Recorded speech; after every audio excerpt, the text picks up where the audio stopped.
Yang pertama ada proses akuntansi bank dan laporan keuangan. Proses akuntansi bank.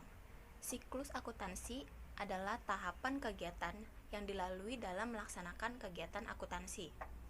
Proses tersebut berjalan terus-menerus dan berulang kembali, sehingga merupakan suatu siklus. Siklus akuntansi terbagi menjadi beberapa tahapan, yaitu yang pertama analisis transaksi, yang kedua jurnal, ketiga posting jurnal ke buku besar, neraca saldo, jurnal penyesuaian, neraca lajur, penyusunan laporan keuangan, neraca saldo setelah penutupan, dan jurnal pembalik.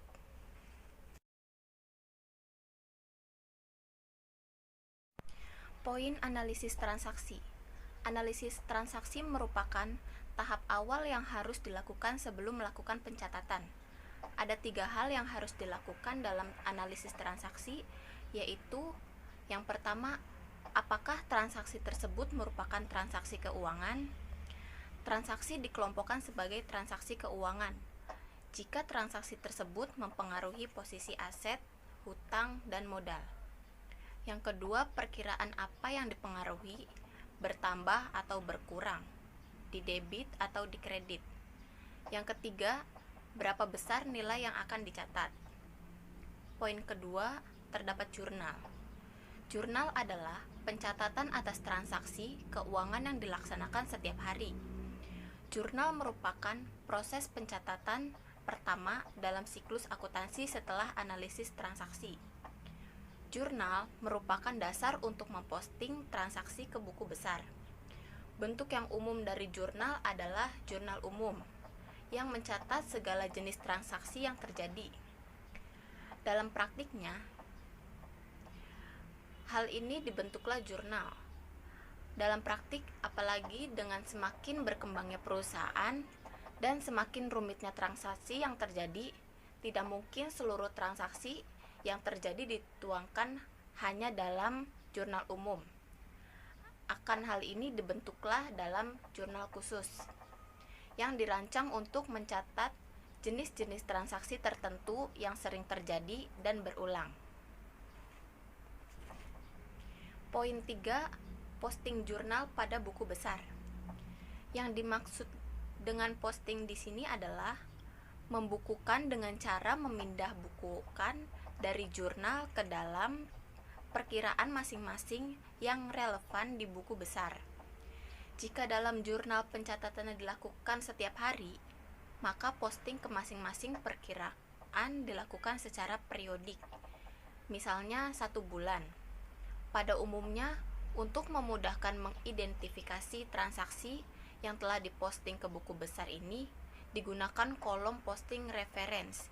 Di samping itu digunakan juga bagan perkiraan yang merupakan daftar judul dan nomor untuk setiap perkiraan pada buku besar. Yang keempat ada neraca saldo. Neraca saldo menunjukkan saldo masing-masing perkiraan. Saldo debit dan saldo kredit secara total harus sama jumlahnya pada neraca saldo. Neraca saldo merupakan dasar untuk menyusun laporan keuangan yang dibuat secara periodik. Neraca saldo ini terbagi menjadi 2, yaitu neraca saldo sebelum disesuaikan dan neraca saldo setelah disesuaikan. Penyesuaian yang dimaksud di sini akan dijelaskan sebagai berikut dalam siklus akuntansi di bagian berikut. Yang kelima, jurnal penyesuaian. Setiap perkiraan yang tampak dalam laporan keuangan haruslah menunjukkan nilai yang seharusnya. Oleh karena itu, perlu disusun oleh jurnal penyesuaian pada akhir tahun buku, yaitu dengan setelah neraca saldo selesai. Fungsi jurnal penyesuaian yaitu yang pertama, untuk koreksi kesalahan, untuk memindah bukuan, untuk mencatat pos-pos akrual, yaitu yang masih harus diterima atau dibayar. Yang keempat, untuk mencatat pos Deferral yaitu yang diterima dahulu atau dibayar terlebih dahulu. Yang kelima untuk mencatat penyusutan. Yang terakhir untuk mencatat susulan pembukaan. Yang keenam ada neraca lajur, yaitu lembaran kerja yang dibuat untuk memudahkan penyusunan laporan keuangan. Yang ketujuh jurnal penutup, yaitu pada akhir periode akuntansi, perkiraan buku besar dapat digolongkan dalam 5 tipe, yaitu aset, hutang, modal, pendapatan, dan biaya. Perkiraan pendapatan dan biaya dasarnya adalah termasuk dalam perkiraan modal. Jadi bersifatnya sementara untuk satu periode akuntansi. Poin ke-8 menyusun laporan keuangan. Setelah tahap penyesuaian perkiraan dilakukan, kita melakukan laporan keuangan yang disusun terdiri dari neraca, laporan rugi laba, dan laporan perubahan kas. Poin 9 neraca saldo setelah penutupan, yaitu neraca saldo yang dibuat setelah perkiraan yang bersifat sementara untuk satu periode akuntansi ditutup pada akhir periode. Poin 10 jurnal pembalik, yaitu suatu pencatatan akuntansi yang dibuat berdasarkan jurnal penyesuaian, yang membalik jurnal penyesuaian tersebut pada awal periode sebelum transaksi berjalan dicatat.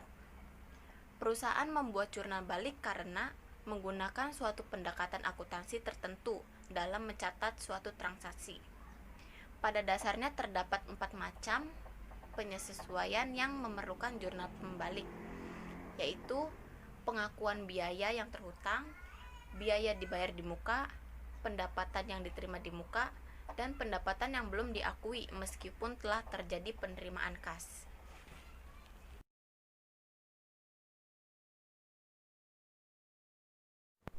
Materi kedua mengenai laporan keuangan bank.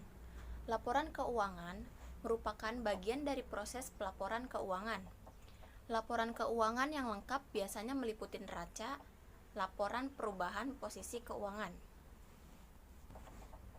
Adapun komponen laporan keuangan bank yang pertama, neraca bank, yaitu laporan yang menggambarkan jumlah kekayaan atau harta, kewajiban hutang, dan modal dari suatu perusahaan pada saat tanggal tertentu. Isi neraca secara garis besar adalah yang pertama, aset kekayaan atau sumber ekonomi yang dimiliki oleh perusahaan dan diharapkan akan memberikan manfaat di masa yang akan datang. Aset lancar, yaitu uang tunai dan saldo rekening giro di bank serta kekayaan lain yang dapat diharapkan bisa dicairkan menjadi uang tunai ataupun rekening giro bank, atau dijual maupun dipakai habis dalam operasi perusahaan dalam jangka pendek minimal 1 tahun yang termasuk aset lancar. Yang pertama, kas, saldo uang tunai pada tanggal neraca, bank saldo rekening giro di bank pada tanggal neraca, surat berharga jangka pendek, piutang, persediaan barang berwujud yang tersedia untuk dijual, diproduksi atau masih dalam proses, dan beban dibayar di muka. Investasi jangka panjang yang terdiri dari aset berjangka panjang, tidak untuk dicairkan dalam waktu 1 tahun atau kurang, yang diinvestasikan bukan untuk menunjukkan kegiatan operasi pokok perusahaan. Aset tetap, aset berwujud yang digunakan untuk operasi normal perusahaan, mempunyai umur ekonomis lebih dari 1 tahun atau 1 siklus operasi normal yang tidak dimaksudkan untuk dijual sebagai barang dagangan. Aset tidak berwujud, yaitu terdiri hak istimewa atau posisi yang menguntungkan perusahaan dalam memperoleh pendapatan. Contohnya hak paten, hak cipta, merek dagang ataupun logo. Aset lainnya untuk menampung aset yang tidak bisa digolongkan sebagai aset lancar, investasi jangka panjang, aset tetap, dan aset tetap tidak terwujud. Lalu ada kewajiban. Kewajiban digolongkan menjadi kewajiban lancar, kewajiban lancar, kewajiban jangka panjang, dan kewajiban lain-lain. Selanjutnya ekuitas. Ekuitas menunjukkan hak milik para pemilik aset perusahaan yang diukur atau ditentukan besarnya dengan menghitung selisih antara aset dan kewajiban. Jenis-jenis ekuitas berdasarkan bentuk perusahaan, biasanya perusahaan perorangan, persekutuan, dan perseroan. Laporan rugi laba bank, yaitu laporan yang menggambarkan jumlah penghasilan atau pendapatan dan biaya dari suatu perusahaan pada periode tertentu. Ada dua pendekatan sebagai dasar dan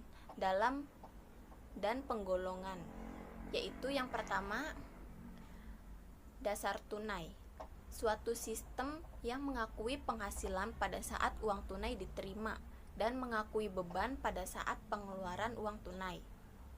Yang kedua, dasar waktu, yaitu suatu sistem yang mengakui pendapatan pada saat terjadinya transaksi, walaupun sudah atau belum menerima uang tunai, yang mengakui beban pada saat terjadinya transaksi, walaupun sudah atau belum mengeluarkan uang tunai. Lalu ada laporan komitmen dan kontingensi, yaitu merupakan transaksi yang belum mengubah posisi aktiva dan pasifa bank pada tanggal laporan, tetapi harus dilaksanakan oleh bank apabila persyaratan yang disepakati dengan nasabah telah dipenuhi. Komitmen dan kontingensi dapat berupa tagihan atau kewajiban bank. Komitmen dan kontingensi tersebut dapat dalam bentuk mata uang rupiah maupun asing. Komitmen adalah suatu perikatan atau kontrak berupa janji yang tidak dapat dibatalkan secara sepihak dan harus dilaksanakan apabila persyaratan yang disepakati bersama dipenuhi. Yang kedua, kontingensi, yang merupakan tagihan atau kewajiban yang timbulnya tergantung pada jadi atau tidaknya satu atau lebih peristiwa di masa yang akan datang. Jenis-jenisnya, yang pertama ada garansi bank. Yang garansi bank dapat berupa penerimaan atau penerbitan jaminan dalam bentuk garansi bank, baik dalam rangka pemberian kredit maupun pelaksanaan proyek seperti bid bonds. Yang kedua ada akseptasi atau endorsement surat berharga, yaitu pemberian jaminan atau garansi dalam bentuk penandatanganan kedua dan seterusnya atas wesel atau promise atau accept.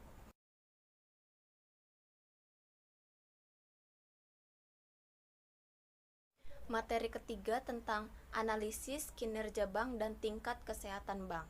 Yang pertama ada analisis rasio likuiditas, yang merupakan analisis yang dilakukan terhadap kemampuan bank dalam memenuhi kewajiban-kewajiban jangka pendeknya dan kewajiban yang sudah jatuh tempo. Yang pertama, cash ratio.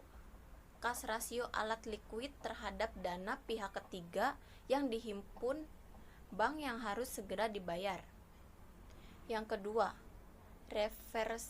reserve requirement, likuiditas wajib minimum, yang merupakan suatu simpanan minimum yang wajib dipelihara dalam bentuk giro di Bank Indonesia bagi semua bank.